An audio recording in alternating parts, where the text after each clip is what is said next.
Um, Hello, everyone. Good morning, good afternoon. Thank you for joining us. This is Andrew from the AHA Center. We will start in about 2 more minutes. Also giving a chance for those who want to participate. So we'll wait for another 2 minutes and then we'll start the session. Thank you very much.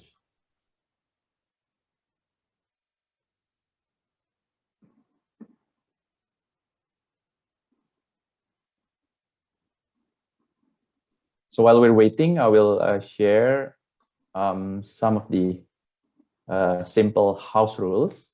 Okay, yeah, it's good. Yeah.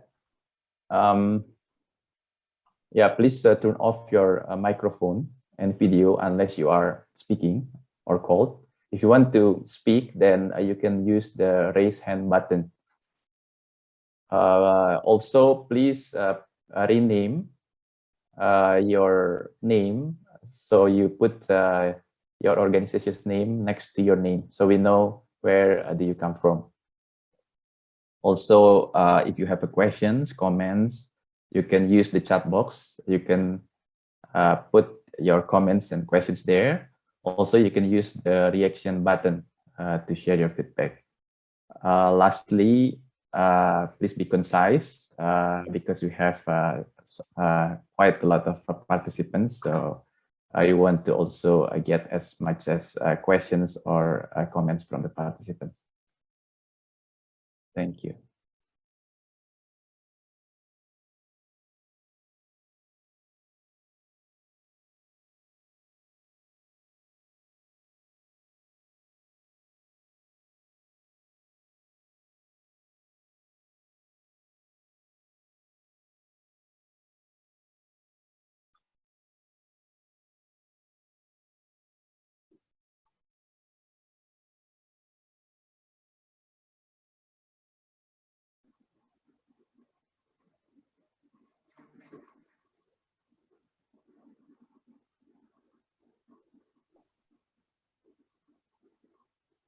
Okay.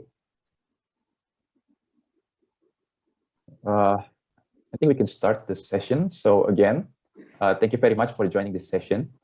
My name is Andrew from the AHA Center. So welcome to the HELiX Focus Session. Today's the session's title is Reinventing Humanitarian Logistics: How to Leverage Social Entrepreneurship and Entrepreneurial Innovation for Better Delivery of Humanitarian Services. It will be hosted by Dr. Lukman Raimi from the University of Brunei, Darussalam. So, Dr. Lukman, the session is yours. Thank you very much. Okay, thank you very much. Once again, I want to welcome all participants to this capacity building program under the Humanitarian and Emergency Logistic Innovation Expo, which was organized, of course, by the AHA Center. So I'm the facilitator of the session, and I will be taking participants through the thematic issue that Mr. Andrew just mentioned. So let me share my screen.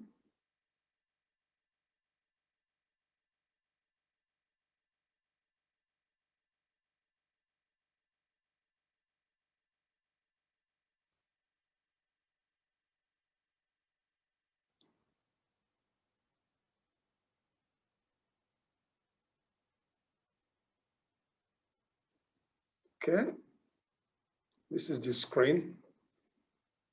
As rightly mentioned, this is a plenary session, and the topic that we are going to deliberate on is titled Reinventing Humanitarian Logistics: Need to Leverage Social Entrepreneurship and Entrepreneurial Innovation for Better Delivery of Humanitarian Services. Once again, my name is Dr. Lukman from University of Brunei, Darussalam. And as rightly mentioned, this program is actually organized by Asian Coordinating Center for Humanitarian Assistance on Disaster Management. usually called AAS Center in Jakarta. So for today, we have the following as a panel speaker. So I have the honor and the privilege to introduce Dr. Yinusa Olumuyiwa Ganiyu from Nigeria. He's going to take us through relevance of triple HELiX model in the delivery of humanitarian service. Once he's around, he's going to do that. The second sub discussion is rapid response strategies and emerging technologies for humanitarian logistics. That will be taken by Dr. Ibrahim K. Muritala. Is already around. Dr. Ibrahim, could you please say hi to the house? Yes, good afternoon, everyone. So it's nice to be here. So I'll be taking you through the rapid response strategy, and we hope to share a lot of insights. Thank you. Okay, thank you for that acknowledgement. We also have in our midst, Raden Muhammed Mukhriz is going to share his thoughts on deployment of apps for humanitarian crowdfunding and the emergency kits for rapid response. Muhammad Mukhriz, could you please say hello to the house? Hello, a good day to you all, and I will be sharing about my thoughts on humanitarian crowdfunding and emergency kits for rapid response. Yeah, my name is Raden from Brunei. That's beautiful. Then finally, we have our associate professor, Dr. Mirela Panait, is going to make comments on these thought-provoking issues as we progress in the discussion. Thank you. Hello. Thank you very much, Professor Lukman Raimi, for this invitation. Hello, everyone. And I'm glad to be here with you online. And best regards from Romania. Yeah, that's a very good compliment from our esteemed professor. So this is how the discussion is going to be organized. For the first 25 minutes, I will lead us through the thematic issue because this is a capacity building discussion. After that, Dr. Ibrahim will take over to introduce us to emerging, technologies that will enhance delivery of humanitarian services. And also we have Dr. Olumuyiwa, who is also going to discuss a triple HELiX model with regards to humanitarian logistics. Then Awan Raden is going to take us through crowdfunding apps and of course emergency kits. And Dr. Mirela will share her thoughts on any of the sub-team with regards to what is happening in Romania and the neighboring countries. Then we are going to take questions, answers, and comments. But as the discussion progresses, you can put your thoughts in the chat box, and we are going to pause at interval to address some of the issues in the chat box. So without wasting time, we want to go into the discussion proper. So what are the learning objectives? So at the end of this conversation, we anticipate that there will be 6 learning objectives. The first one, we expect that we are going to have an enriched understanding on humanitarian logistics. 2, we expect participants to appreciate the difference and connection between humanitarian logistics and the commercial logistics that we are all familiar with. Then thirdly, we are going to appreciate the similarity between social entrepreneurship, which is the new value addition we want to put into humanitarian logistics? What's the similarity? And number 4, we want to know how players can collaborate for humanitarian disaster management. All the players, the government, humanitarian organization, the humanitarian logistics service providers, the universities, the private sectors, and so on and so forth. And number 5, we are going to appraise rapid response strategies and technologies for humanitarian logistics.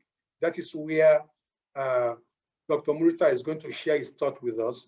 And we are going to conclude this discussion applying triple HELiX model in management into humanitarian logistics.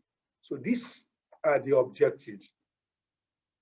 So I want to start the discussion with this quotation, which reads thus: change the instruments and you will change the entire social theory that goes with them. In other words, we are familiar with a particular way of doing humanitarian logistics, but happenings around the world and emerging technologies are telling us to change the instrument, to change the dynamics, so as to change the social theory that goes with humanitarian disaster or management or crisis.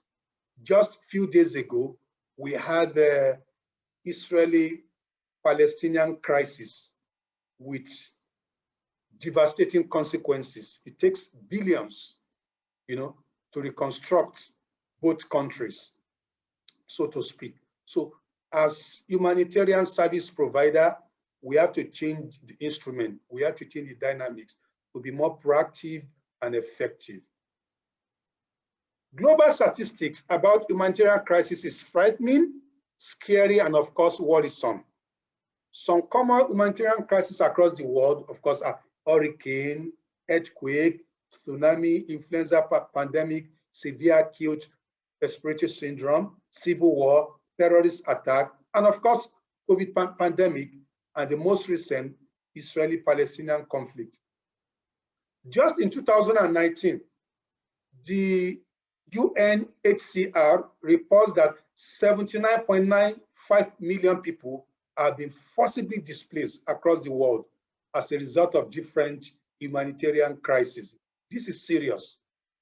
Humanitarian organization and humanitarian logistics emerge, throughout the world to manage this crisis. But the raging question is how well, how sustainable? These are questions we need to ask ourselves. Because people who sign on for this particular training program are all not experts. So there is need for conceptual clarification. What is humanitarian logistics? There are so many definitions, but for the purpose of this seminar or workshop or capacity building, humanitarian logistics simply refers to a process of mobilizing the people, resources, skills, and knowledge to location affected by natural disaster for the purpose of providing help and wellness. So the picture speaks, volume. You can see people who work with humanitarian organization and humanitarian logistic, outfit, providing succor, wellness, and other things that people need. The next thing is, let's look at another definition by Thomas and Mizushima. They said humanitarian logistic, can be defined as a coordinated, efficient, and cost-effective process of planning, implementing, and controlling the flow and storage of goods, materials, and information, needed, to actually salvage people who are in crisis zone from the point of origin to the point of consumption. A very good example, if you watch CNN or Al Jazeera yesterday, you see humanitarian vehicle aircraft moving from Israel into Gaza. What do they want to do? They want to provide humanitarian relief packages, to ease the burden of the displaced, the weak, the wounded, and so on and so forth.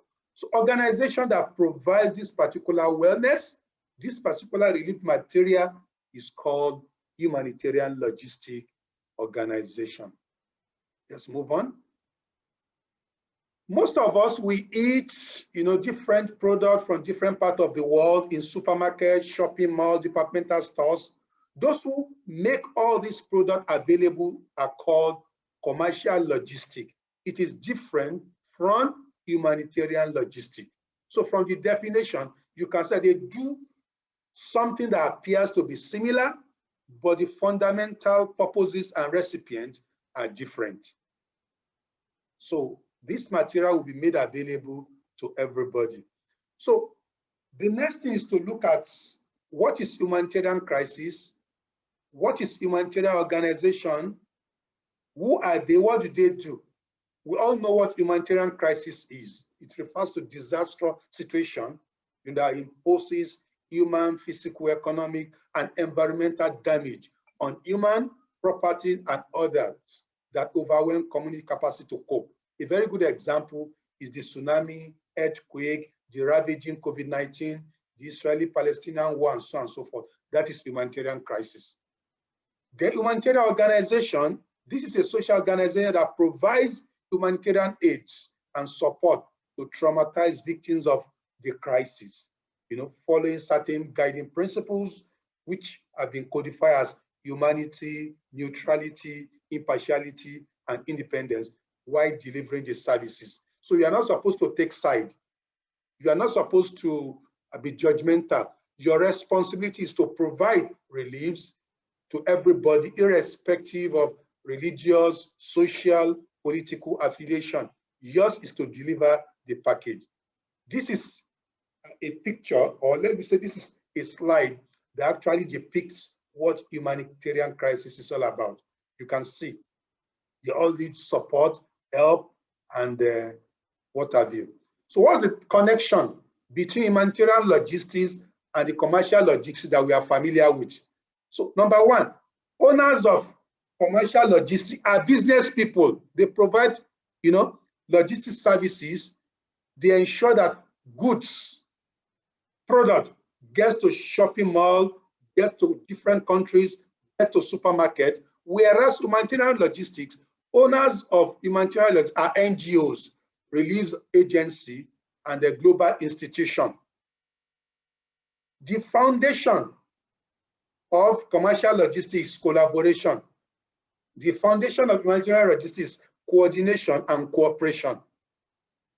The metrics of success of the commercial logistics is profitability, but the metrics of success of humanitarian logistics is saving lives.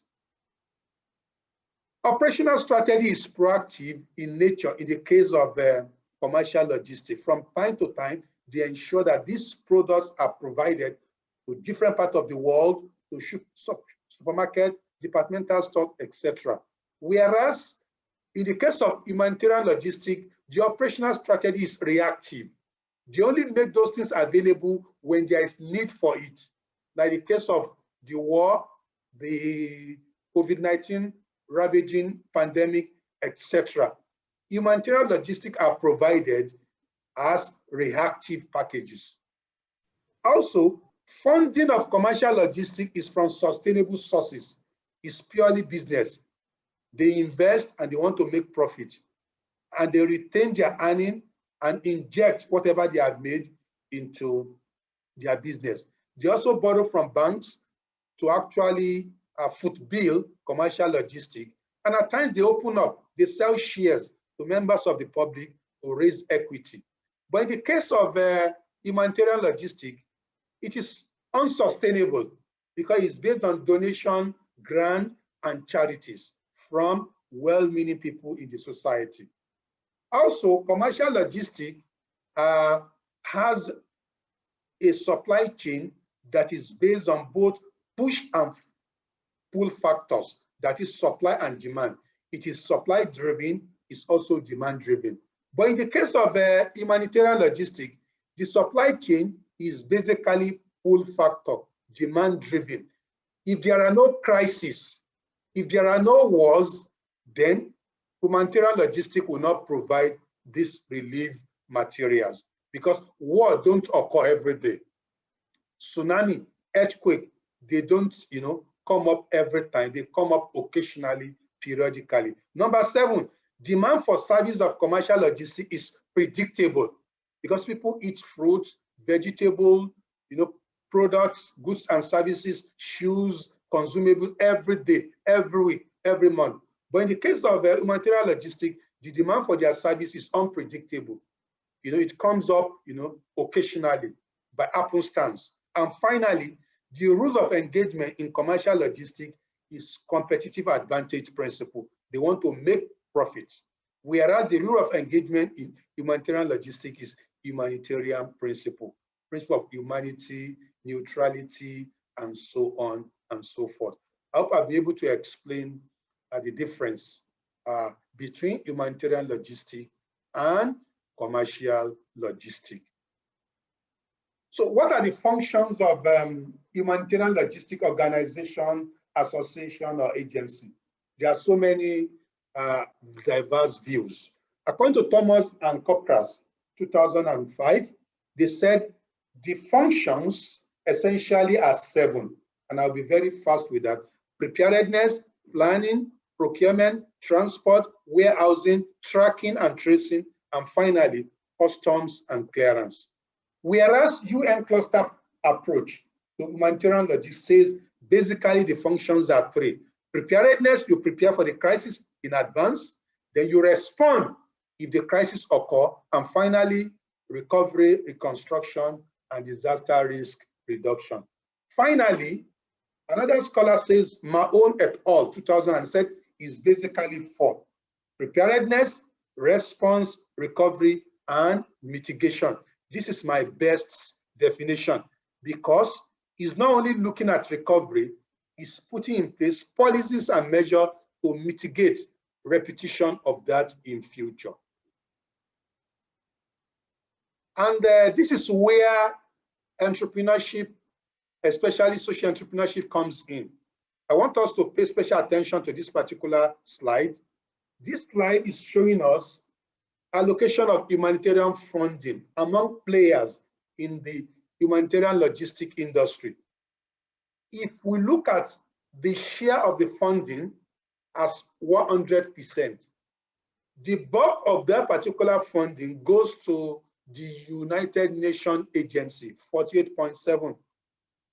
Other UN agency gets 9.4. Red Cross, Red Crescent gets 9.4. By the time you had 48.7, 9.4, 9.4 twice, the leftover is, peanuts. The pool fund from donors, private sector organization, 5.3, national government, 3.6, NGO, pulled together is 20.8, and others. So the implication of this is that humanitarian logistic organization has to develop, a sustainable funding model, and that's the reason why we introduce social entrepreneurship as a game changer. So what is social entrepreneurship? It's just a process by which citizens or corporate organization build or transform institutions like the humanitarian logistic organization to advance solutions to social problems. We know currently that humanitarian logistic, they try to manage humanitarian crisis, but the approach, because they have problem with funding, is not sustainable. So there is need to actually leverage social entrepreneurship as a game changer. So other definitions have been provided, but because of time, let's move on. So if you look at this particular slide, it's telling us that social entrepreneurship actually has dual goals. They want to make profit and they want to have social impact. If you run humanitarian organization or agency and your focus is just social impact, no problem. But the problem is that continuity will be affected. So you have to use social entrepreneurship strategy, which is dual goal. You want to make profit and you want to have social impact. If you look at humanitarian organization at present, they depend on donation, which is unsustainable. The relief materials, the bed sheet, the drugs, and so on and so forth they give people is unsustainably free. And it is very, very costly to transfer all this by aircraft, by car, by trailers, and what have you. And that's why Humanitarian Logistics Association in 2021 said, for every dollar raised for disaster, 80% is spent on emergency logistics, only 20 for the real issue, which is to provide the deliverables to those who are in crisis. So all this information and fact are telling us that there is need to actually change the paradigm. And what's the paradigm? We inject social entrepreneurship. So what's the difference between social entrepreneurship and humanitarian logistics? One, social entrepreneurship confronts social problems innovatively, whereas humanitarian logistics confronts social problems with traditional concern, the humanitarian principle, and relying on donation. Social entrepreneurship is hinged on sustainable solution, whereas the humanitarian logistic provides what we can call momentary one-off solution. Go to Israel, Gaza, give them bedsheet, give them food. It's just momentary solution. Whereas in the case of social entrepreneurship, is a sustainable solution. Also, social entrepreneurship tackles the root of the social problem, whereas humanitarian logistics tackles only the symptom of the social problem. Social entrepreneurship is hinged on dual goal. You are again getting revenue, and also you are, providing for social wellness. But in the case of humanitarian logistics, just single goal: social wellness, save life, and that's the end. Also, social entrepreneurship is also built on long-term perspective, whereas humanitarian logistics is hinged on short-term perspective. Furthermore, social entrepreneurship relies on business model for funding, sustainable business model, whereas humanitarian logistics relies on philanthropic and donors for funding. And finally, social entrepreneurship is empathetic approach. Empathetic simply means I want to solve your problem and I will get financial sustainability solving that problem. But in the case of humanitarian logistics, it's simply sympathetic approach. I'm sympathetic towards you, give you free food, free bedsheet, free house, and so on and so forth. Who pays for that? Third party. If third party pays today, tomorrow they may not be ready to pay. And that's why it's not really sustainable. So let's quickly look at this model. Different sustainability option. If you look at this particular continuum from the left to right, if you operate on the left, that is your focus is impact, social impact. But if you operate on the right, that is profit or money. If you look at humanitarian logistics, it's actually built on traditional charity. They want to have social impact. The cost of that particular relief package is zero to the beneficiary. And if you look at social enterprise that we are advocating, is in the middle. It's not fully profit-oriented, and it's not fully charity. So that is why it's in between. So in between, the sense that for you to be able to deliver your social impact sustainably, you need a sustainable revenue model. And that is why social entrepreneurship is in between, while commercial logistics is purely for profit. It's on the right-hand side, money first.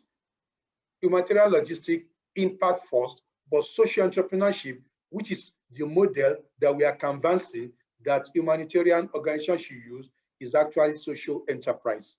It's trying to marry both money and, of course, impact together. And there are so many examples in the world. A very good example is the Grameen Bank in Bangladesh, when Professor Yinusa realized that people are neck deep in poverty, and giving them charity will not solve the problem. They started advancing loan for entrepreneurship. And the way the loan is advanced is different from the traditional banking system. They base the loan, dispensation on a workable model of trust. At the end of the day, they were able to solve the problem of poverty in Bangladesh using social entrepreneurship model. It is not charity, it is not free money, but the way the money is disbursed, what it is used for is actually sustainable. Also, if you look at Tom Shoe, is a commercial entity. Tom Shoe produces shoe, but at the same time, Tom Shoes wants to solve social problem, so it came out with a sustainable model, which is selling shoes and embarking on what is called cost marketing.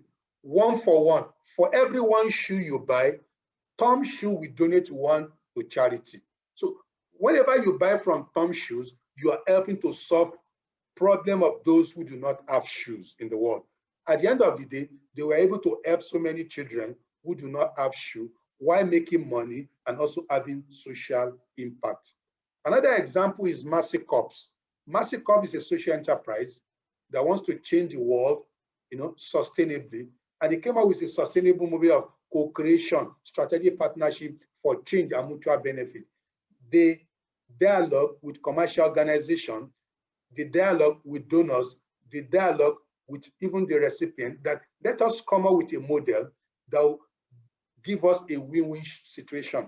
If you have CSR investment and you put the investment in Mercy Corps will use your CSR investment to carry out programs and projects that will give you social leverage, that will solve the problem in the society.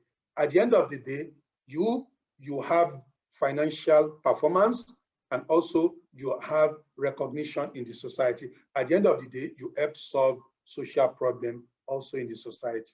Another example, because of time, is Malo. Malo is also a social enterprise in West Africa. It wants to, solve sustainably the problem of hunger and anemia, especially in children. The anemia in children is caused by poverty, lack of quality food. So what Malo did was to build a rice mill, and they process the rice and fortify it with vitamin and protein, and they subsidize the price of that particular rice. They are solving problem of poverty, hunger, anemia, while making profit for sustainability. So all these are ways of changing the dynamics in the society, leveraging social entrepreneurship. So funding sources for social entrepreneurship are many. You can start with your own money, startup investment, where you make profit, you reinvest. Angel investors can support you. You can leverage green banks, socially responsible investors. You can also leverage CSR investment of commercial companies. You can use crowdfunding, seed funding of firms, venture capitalist fund, joint venture partnership with commercial banks, because the problem you are solving is not free, but it's subsidized and impactful. Strategic partnership with businesses, government grants, and of course, international grants. And what are the things you need to be able to benefit from social entrepreneurship? Of course, you have to build your model. There's what we call social business model canvas. It's different from the popular business model canvas for commercial enterprise. There's social business model canvas. You are going to, write clearly, state clearly how you want to make money from solving social problems. Then you come up with a business plan, with all the elements, and finally, you demonstrate that you have the knowledge, the skills, and the ability to do it. That is what is called business KSA. With regards to the model, Dr.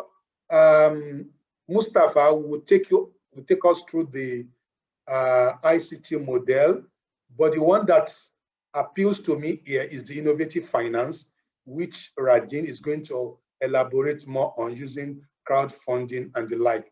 So these are state-of-the-art equipment that could be used to enhance rapid response in humanitarian logistics. And finally, I want to conclude with a quotation from Deshpande. Deshpande is an American and it's also an Indian. He has dual citizenship and he's a social entrepreneur. he said there are 3 types of people in the world. People who are oblivious to everything happening around them. They don't feel concerned. People who see a problem and complain, and people who see a problem and get excited to fixing it.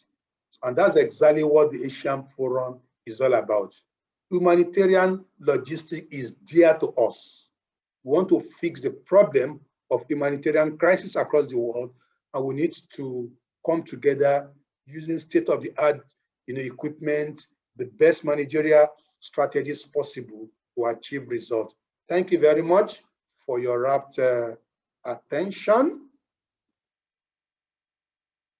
So this is the summary of the presentation, and those who have been invited, they'll dwell more on what I've presented. So I want to invite Dr. Muritala to actually progress the discussion. Dr. Muritala, over to you. Okay, thank you, Dr. Raimi. You've really done so much, and I think I will also use the best of my 15 minutes to capture some of the thoughts in your presentation. I welcome everyone to this forum, and thank you for the time. Yes, so the focus of my topic is rapid response strategy and emerging technologies for humanitarian logistics. So we can also say humanitarian assistance. Looking at what we have here, I am the Executive Director, Program and Strategy of AfriDat UG in Germany. We are located close to the United Nations office in Bonn and the DW Radio of Germany, also in Bonn. So what we do specifically is we do a lot of research and consulting using data, and we relate between Africa and Europe, as well as the rest of the world. So we focus on several topics, from social entrepreneurship, even down to climate issue, down to education, energy, and the likes. So I would like you to have an overview of what humanitarian landscape is, as well as the highlights of organizations providing humanitarian logistics. We'll talk briefly about humanitarian program cycle, as well as the technology that have been adopted for humanitarian assistance, as well as the disruptive ICT technology for humanitarian logistics, and we come to some certain conclusion. Basically looking at what humanitarian landscape is all about, because there are 2 major purposes of what, I have something on my screen. Okay, good, I can close it now. So there are 2 major purposes of what we have as humanitarian assistance. So to save life, and also to alleviate the suffering of people who need humanitarian needs at various levels, from emergency to calamity to disaster and the likes. And there are 4 fundamental principles for humanitarian work, which is done by all organizations who are involved in humanitarian logistics. 1 is humanity. So you talk about humanity. Then the other one is neutrality. The next one is impartiality, as well as independence. So all these are the humanitarian principles that guide the work of humanitarian organizations. Looking further at the aspect of the humanitarian issues. So the agenda for humanity are 5, and out of the 5, you have the first one is respect rules of war, work differently to end needs, invest in humanity. You have leave no one behind, and the 5th one is prevent and end conflicts. And all these, they have their 24 strategy according to the World Humanitarian Summit. So all these are there, which guides the humanity, the agenda for humanity. Going further, because I also like to link between poverty and the risks in humanitarian crisis. So when we look at 2 billion poor people around the world, so and out of them you have 753 million in extreme poverty. So this calls for some humanitarian assistance. So this is just a kind of indication. And if you look at what where they come from either fragile state or maybe they have some kind of environmental vulnerability issues. So let's go further to talk about organizations providing humanitarian assistance. We know them, they are very huge and they are making a lot of huge impact around the world. We have the International Red Cross and Red Crescent Movement. You have several NGOs, you have the United Nations, you have the World Food Program. So Oxfam, Save the Child, UNICEF, many of them are out there, Catholic Relief Services, and so on and so forth, as well as the other agencies in the UN and also the European Union. The African Union too is also doing some, the ECOWAS region, different organizations are doing this, as well as local communities who are also affected. So they have a lot of local organizations that support the activities of humanitarian logistics. Going further, there was this cluster approach, which was a coordinated mechanism that was developed by the UN. And this comprises of the UN and non-UN organization. So they look into the prevention, the mitigation, the preparedness. They also look at the disaster, which has to do with the human and emergency relief coordination, the response, the recovery and reconstruction. And when you look at all these organizations, you see that they work hand in hand to ensure they solve problems. So UNICEF, for example, looks into water and sanitation, and you have the IFRC, shelter, UNHRC, protection, UNICEF, nutrition, World Food Program, logistics, World Health Organization on health, then food security, you have emergency telecommunication, you have education, you have early recovery, and you have camp coordination and camp management. So all these are under the cluster approach, and it's a kind of a multilateral activities amongst different organizations to help to bring human relief to disaster affected areas. Another point here is the humanitarian program cycle. The humanitarian program cycle focuses on the first thing is need assessment. So you do the need assessment analysis, which is done by all these organizations. So then they come up with strategic planning, then do resource mobilization. After that, implementation and monitoring, and operation peer review and evaluation. So this is a continuous process and is coordinated with proper information management as well as to relate with the affected people. So it goes hand in hand. So on the whole, it's all about preparedness. Going further, I also want us to look at these two charts. The one on your left side focus on 20 contributors of the largest amount of official humanitarian assistance. So starting from Turkey, the USA, Germany, UK, European Union institution, Japan. So all of these organizations are there from these countries: Sweden, Canada, France, Norway, Netherlands, Denmark, Italy, Switzerland, Saudi Arabia, Belgium, Australia, UAE, Spain, Ireland. So all these countries and the organizations down there provide humanitarian contribution, assistance contribution. Then when you look at the resource flow to the 20 largest recipients in 2016, so you could also see the way all the money is moving from different organizations to one another and how these are being done. So some are official humanitarian assistance, some are for maybe foreign direct investments, so different dynamics in the movement of funds for relief activities. I will quickly want to touch the technology aspects and the innovation in humanitarian assistance. So the most important thing about adoption of technology innovation in humanitarian assistance focus on three things. One, the description and functionality of the technological innovation. This is key thing that you have to consider when you bring in new technology to humanitarian logistics or humanitarian assistance. The second one is the effect of technical innovation.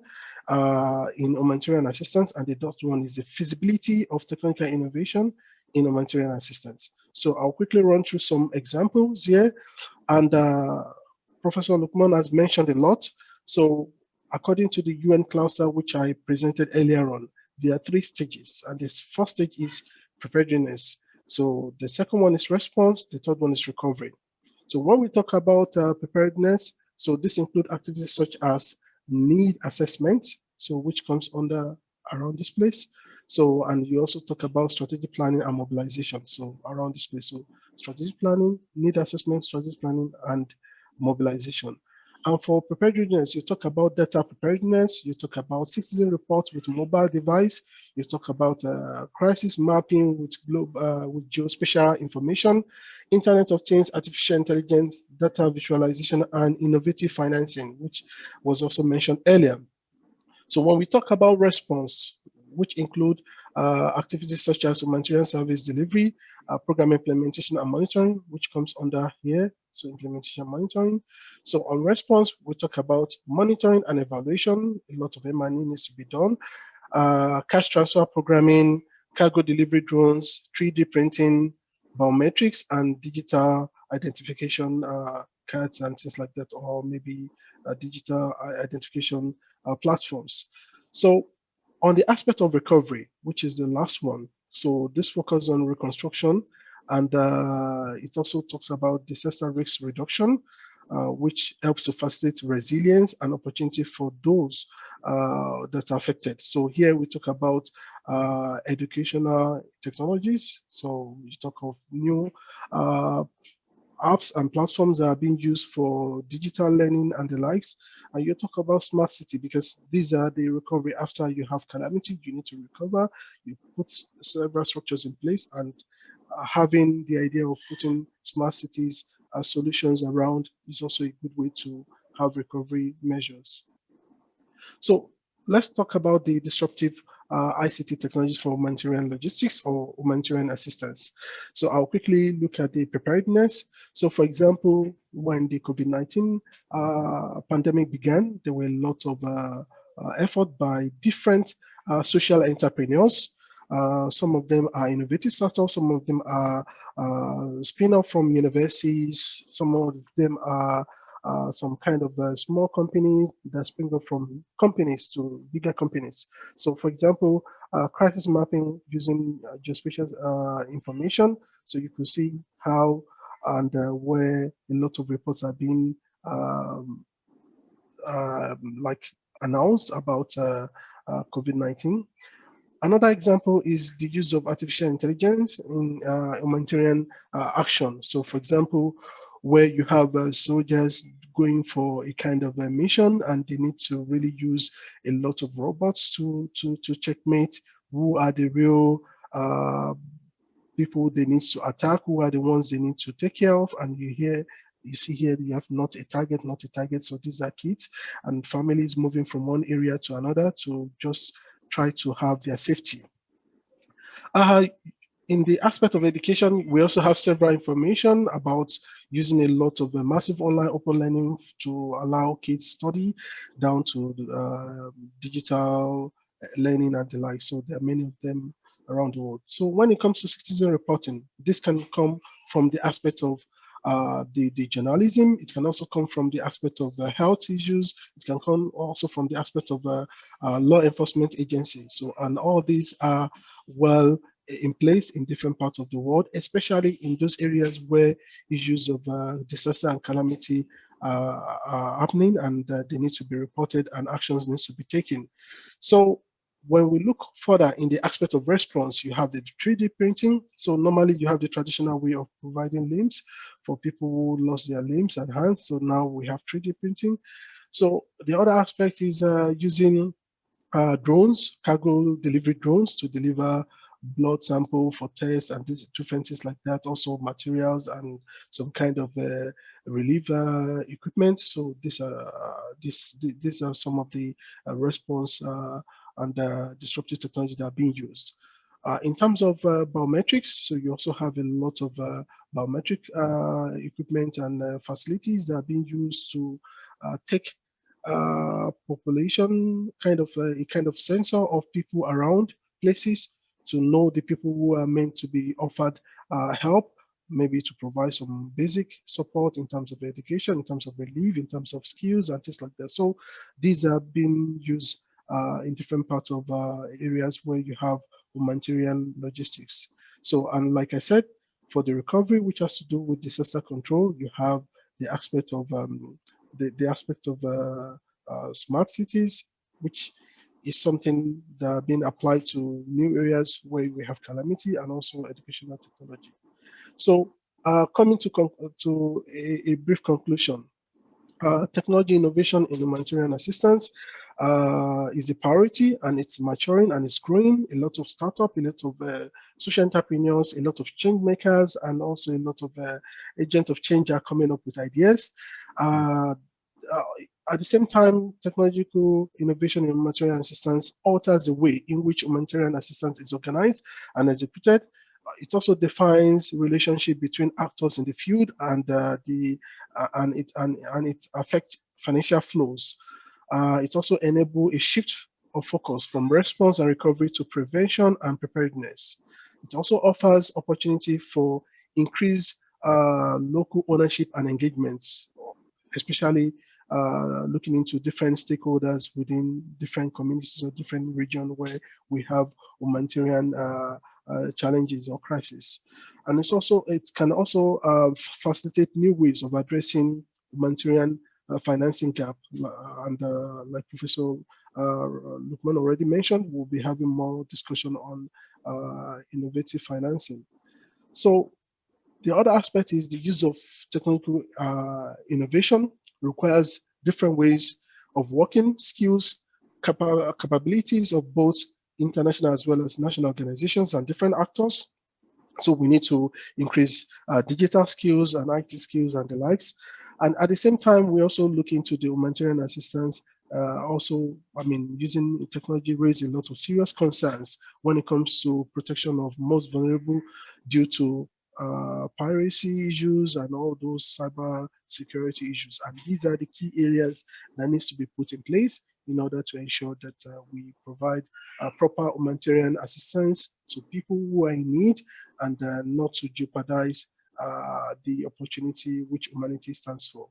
I thank you all for listening to me, and I'll be glad to also listen to other speakers, and also I'll be glad to have your questions. Thank you. Yeah, that's a very beautiful presentation from Dr. Ibrahim from Germany. We thank you most sincerely for your thoughts. Because of time constraints, we want to request Mr. Raden to quickly share with us his short presentation on crowdfunding and emergency kits. So, yeah, the floor is yours. Go ahead. Hello, could you see my slide? Clearly, you can go ahead, yeah. Okay, thank you. Now, let me go back to the presentation mode. Wow.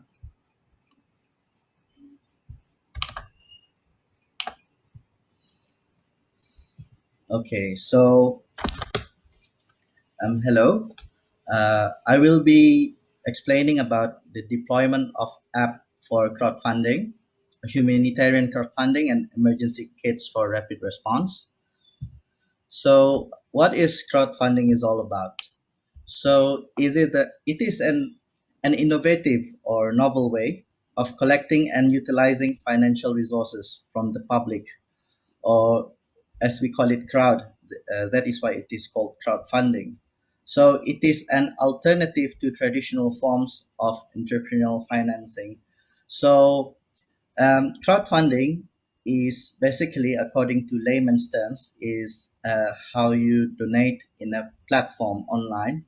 So the organizer of the crowdfunding app or website, they could collect the money, especially for to achieve certain goals of its client, for example, like humanitarian crisis. And okay, So let's go to the next slide. So in humanitarian logistics, crowdfunding, it should be utilized because crowdfunding is quite a part of digitalization of the humanitarian assistance. So it is an innovative technology or as an enabler to have immediate and direct funding for people who needs essential aid.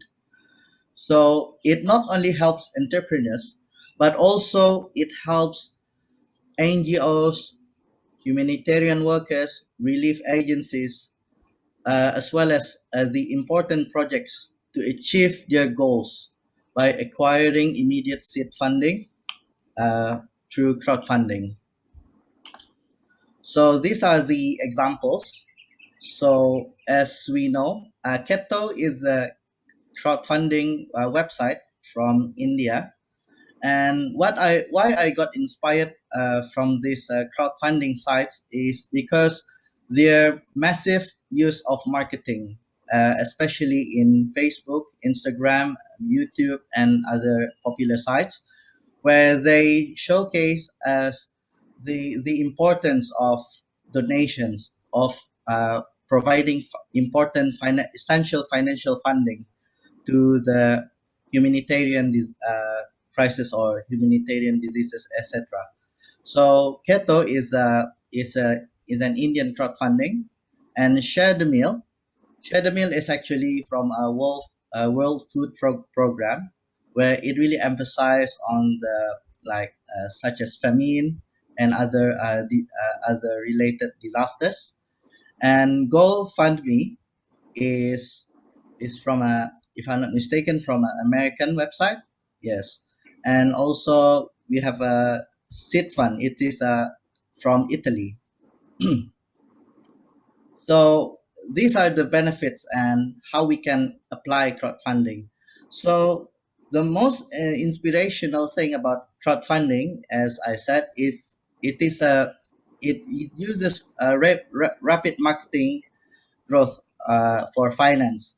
So it gives like more into the expansion of its usage through the use of growth hacking, which it really uses data-based, as well as by promoting the awareness and the encouragement of people to acquire, for people to collect certain funds or finances to help the disasters, and encouraging them with empathy and awareness. So I just want to share you one story about there are lots of online advertisements that share about people who are actually in need, in urgent need. For example, people who are in war, people who are in, for example, like typhoons or floods. So we are trying to they're trying to catch the emotions of us as donors to help them, where it is a form of showing the kindness and the importance to help, especially for the needy and for the urgent. And then the useful thing about crowdfunding is it is simple, it is convenient for users to donate, and it is both effective and efficient form of financing. And another thing is it is used transparency and accountability. So by that we can they can assure us to get the delivery on time with transparency. So they will disclose all the details of the what the money they will be going through, and from there it would build trust to all sides of society, no matter the people, the government, the private sectors, and the beneficiaries of the crowdfunding. And it is financially rewarding to the suppliers because, well, once we provide adequate finances to the suppliers, they will eventually try to help the supply chain through the delivery of important products or supplies. to the beneficiaries. So it is one of the fastest growing industries, and it needs to put a lot of attention, especially in humanitarian logistics and supply chain. So it needs support. It needs better infrastructure platforms, as well as investors. So we need to put emphasis on crowdfunding. So these are the issues and recommendations, and I put red font as the issues. So it's to convince or persuade the donors is actually quite tricky, because we need to put a strong purpose. We need to put a strong belief, a willingness, and conviction to so that crowdfunding so that it makes sure it works. So, like, as a crowdfunding app developers or organizers, we need to make sure that these aid has been supplied and delivered as soon as possible to the beneficiaries. And while we talk about the credibility and reliability from donors, so as I said, it is quite tricky, because some donors are not rational. So sometimes it is based on impulsivity and intuition. So they tend to be hardly predictable. So that's why uh, the crowdfunding sites, they give more of advertisements with which can tell the stories to the people. Especially they want to put empathy and willing to help for and the customers, they want reassurance, and they want some rewards from it, like for example, while they are donating money from a crowdfunding site, so they want to make sure that uh, it will be transformed into aid or supplies, and it will be supplied to the places which have disasters. And product market expansion are important. So from time to time, crowdfunding sites, they need to diversify. They need to improve their their offerings. They need to improve the structure, the processes, and as well as they need to expand the market.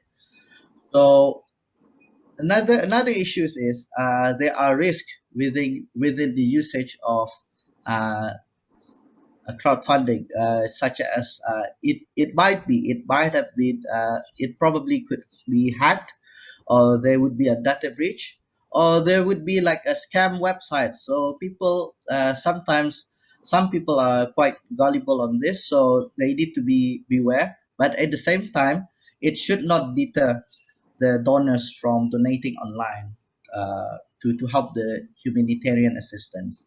So they need to have a strong cybersecurity. Yeah. So another thing is crowdfunding and bureaucracy, because each country, especially the country that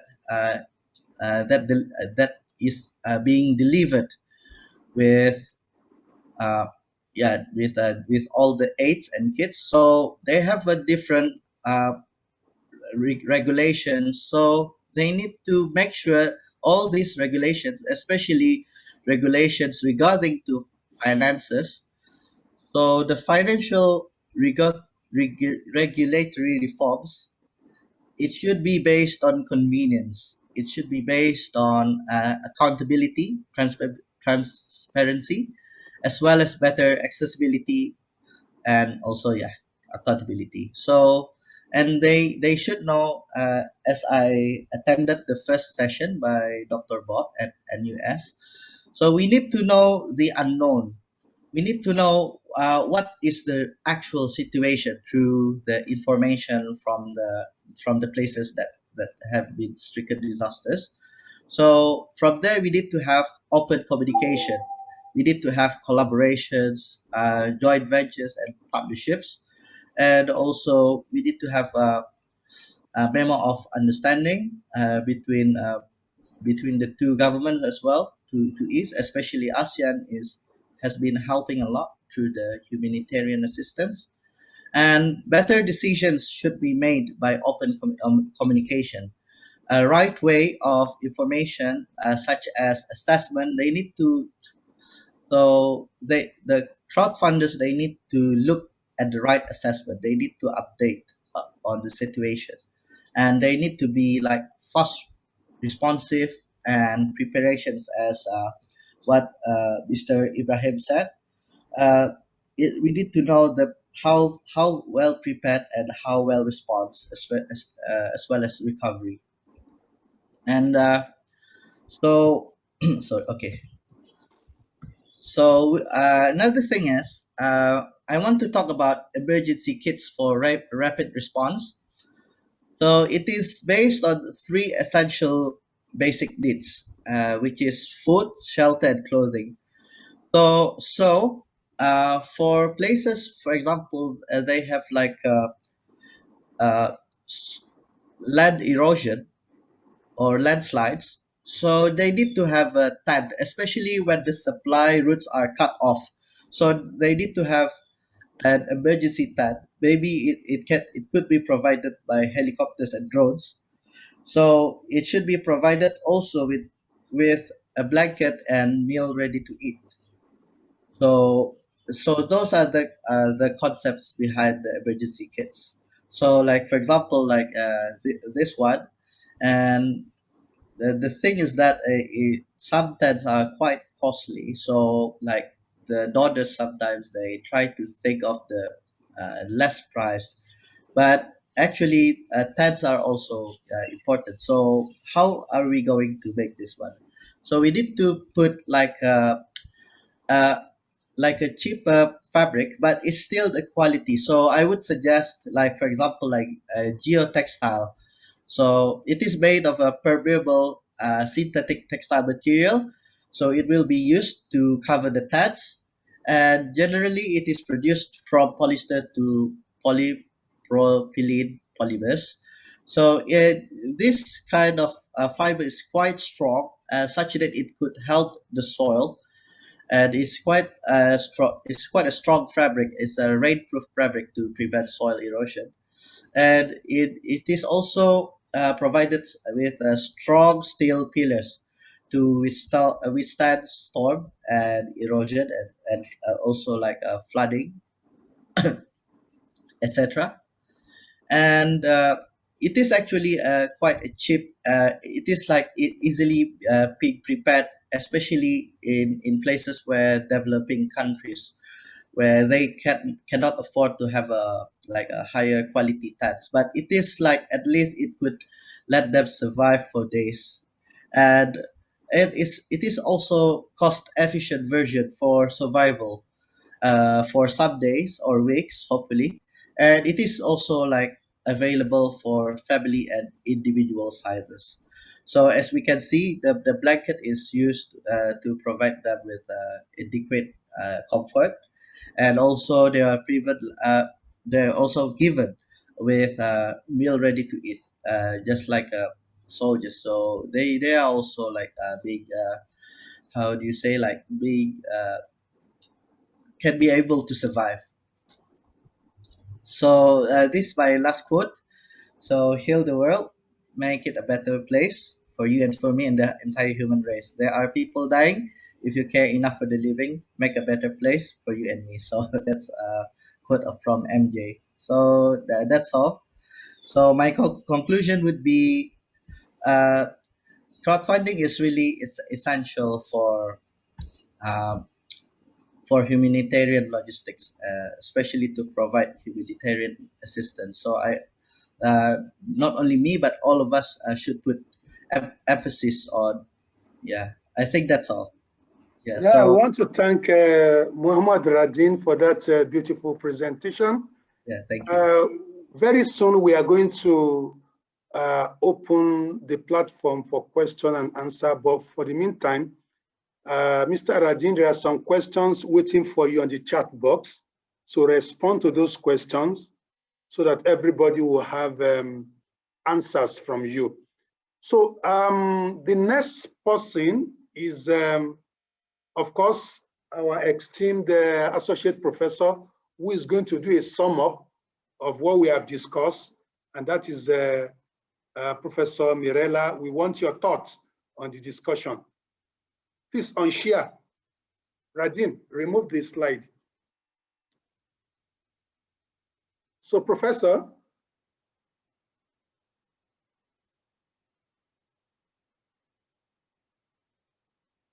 yeah, Professor Muritala.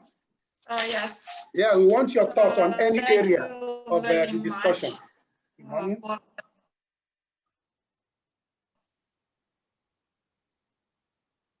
Yes.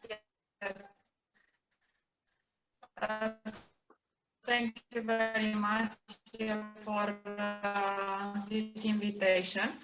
I noticed that in last decades, many dramatic events affect activities. Black swan events like pandemic crisis, other meteorological phenomenon disturb all aspects of our life. Taking in account the results obtained by companies in logistic field, I consider that humanitarian organization could get inspiration in order to develop their activities in this view. So a symbiosis between companies and humanitarian organization could be developed to resolve specific problems and to obtain beneficial results for all stakeholders.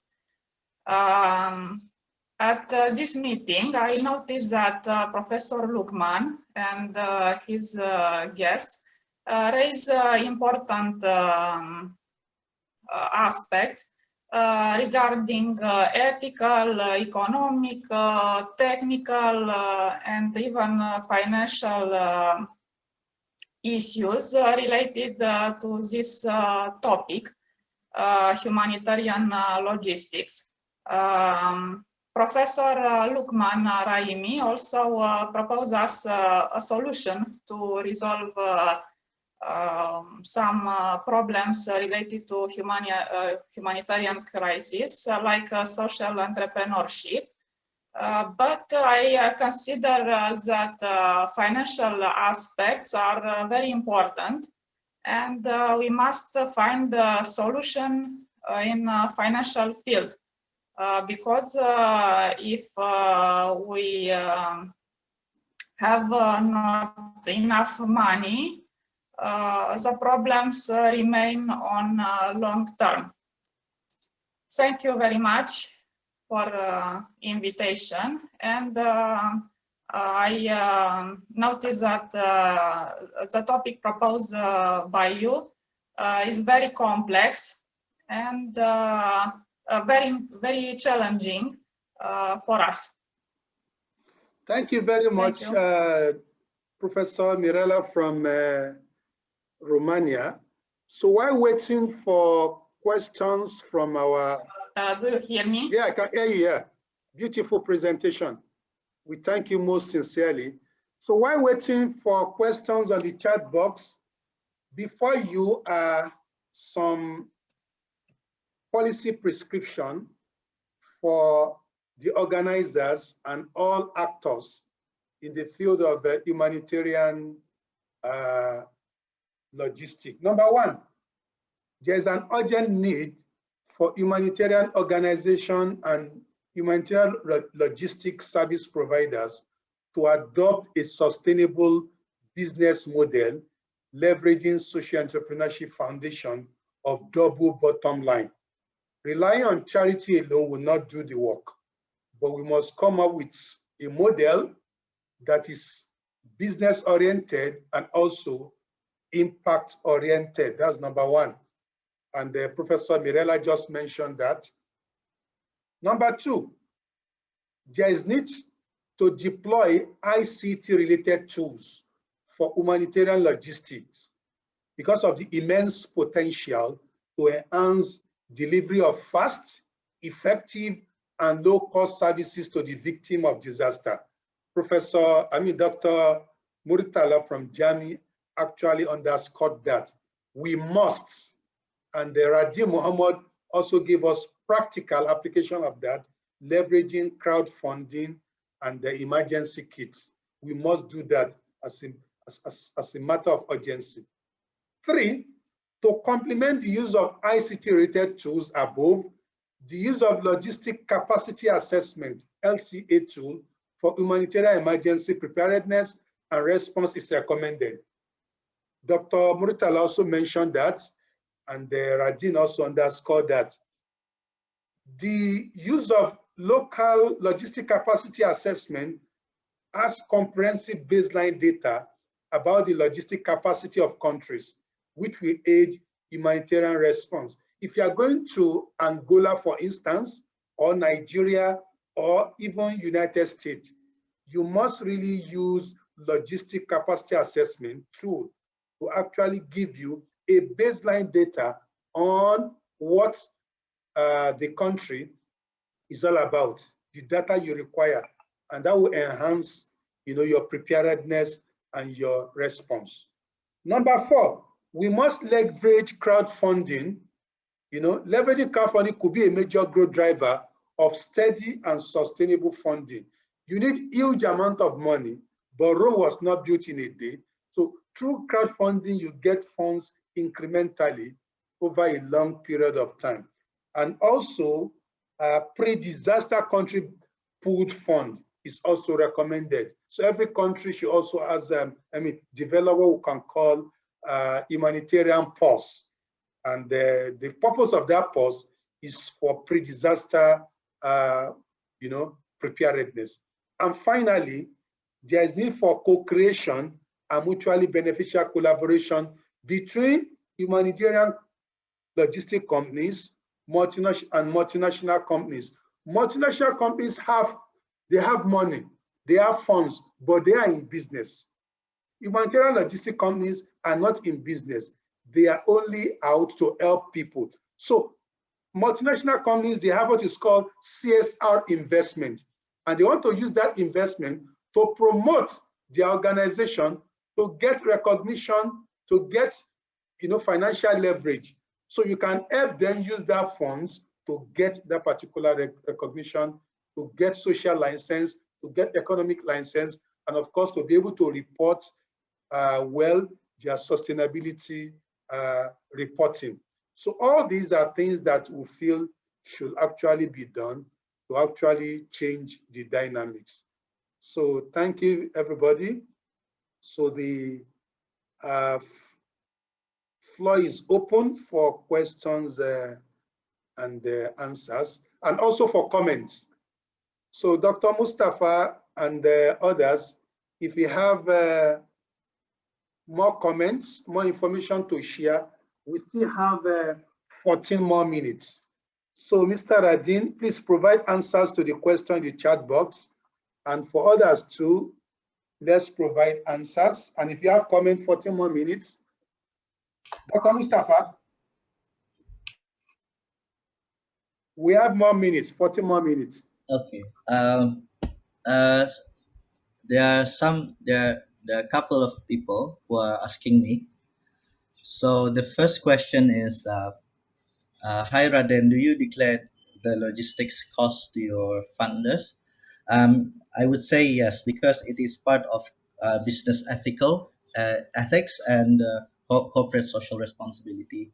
So we are also disclose about the management and admin costs, because it is really important to grow the crowdfunding site for it to be well developed and well expanding. So also another interesting question from Thomas. Hello Raden, which crowdfunding methods or websites which have most reliability or lowest overhead cost? So this is my personal answer. For me, It can be applied to local crowdfunding sites as well, and it also applies to, like, for example, like Share Fund Me from the World Food Program.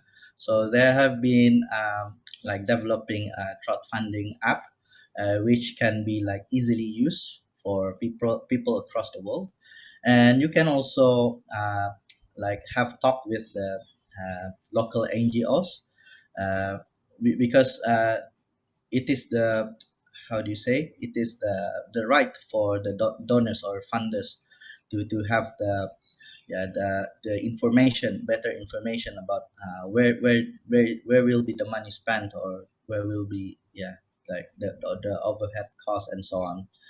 Yeah. And how long is the lifespan for the MRE? Oh, okay, this is it's like a kind of like a processed food. It's maybe it could take months, or at least like 1 year, depending on the food. So like some foods are, they can be like expired for a short amount of time.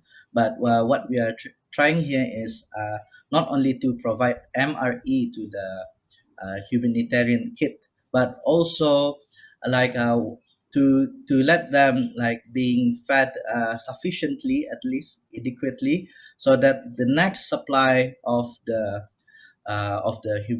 humanitarian assistance will come. So while they are waiting, they have still the MRE. So it could like also prevent like overstacking or wastage. So hopefully it helps.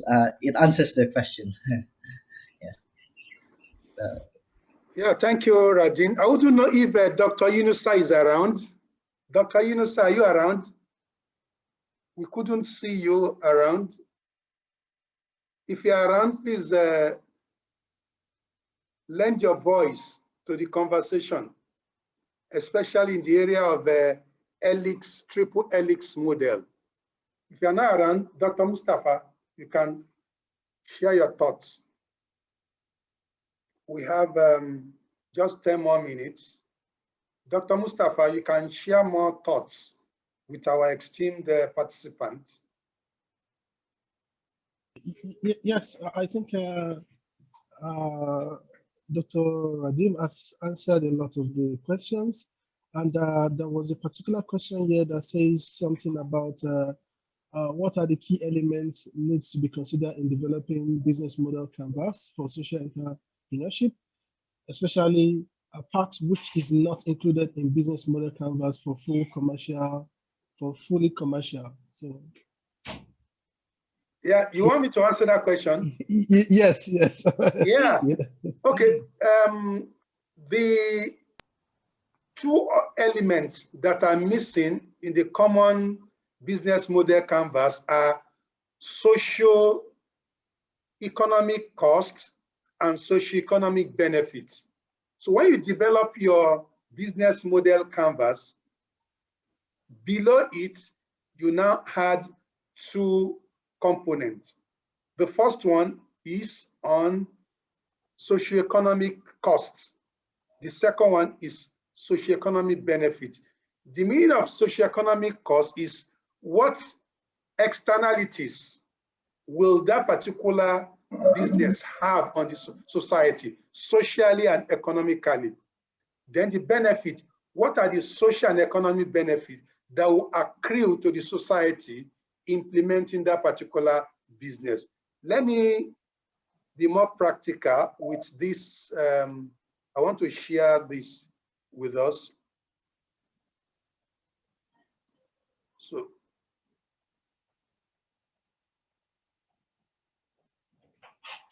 So I will share a particular model with us. So let us look at it. So let us look at this model. This is. What do you want? Yeah, this is a business model. Yeah, they want to my Bible. Yeah, look at social and economic cost. Look at social and economic benefit.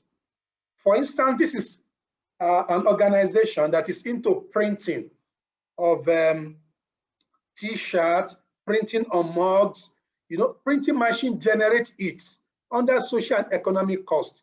Heat from preparing, the machine, heat from all the equipment, they have implication on the ecosystem. So the more heat you generate, you make the ecosystem warm, and that adds more to the problem of the ozone layer.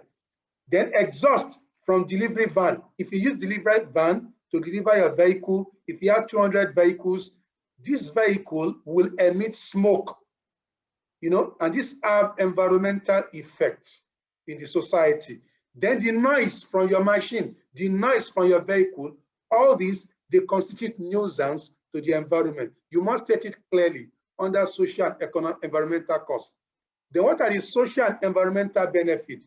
So you tell us the product that Raden is advocating, the survivor kit, the ready-to-eat meal, what are the benefits? Better product of high satisfaction, high calories or low calories, less fat, high fat. All these are benefits depending on the people you are talking about. It will improve the wellness of the people. It will create employment opportunities for people. And when the business survives, government will levy tax. So government will be able to generate revenue. The company itself will be able to give out, goodies to the society in form of corporate social responsibility. So these are social and environmental benefits of social enterprise. I hope that answers your question.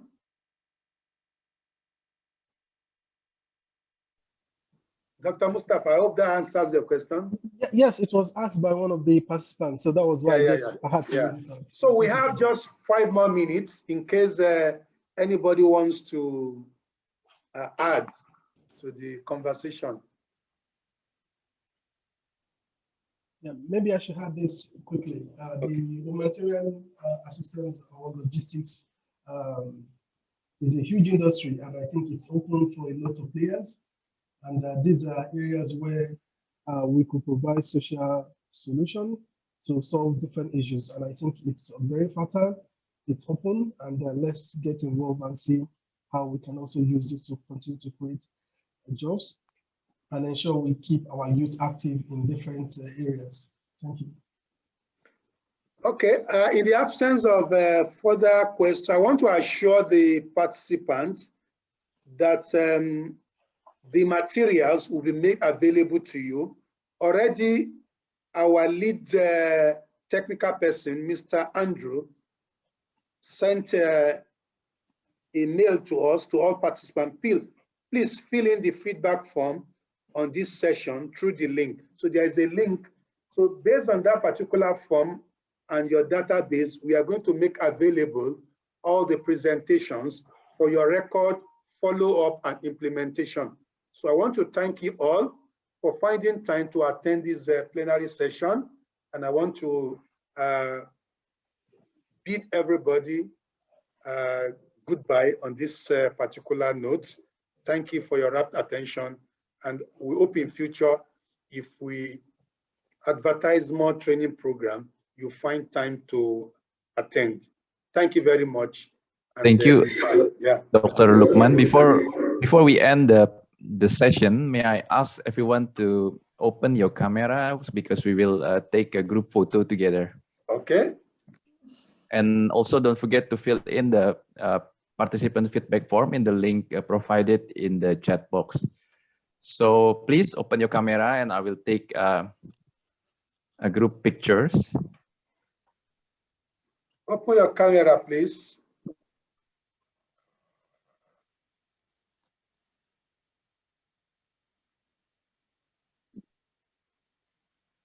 Okay.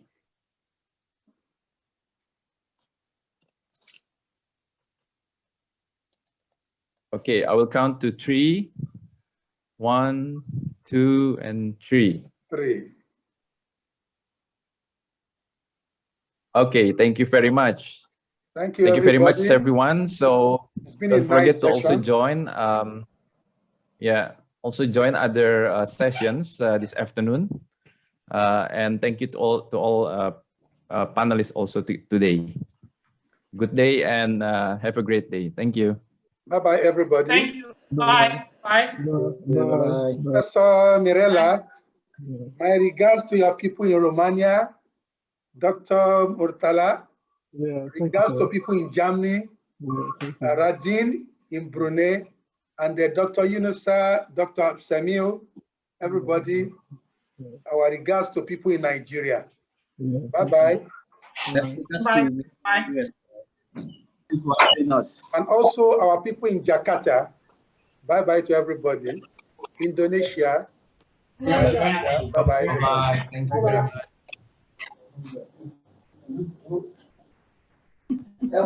So, I was almost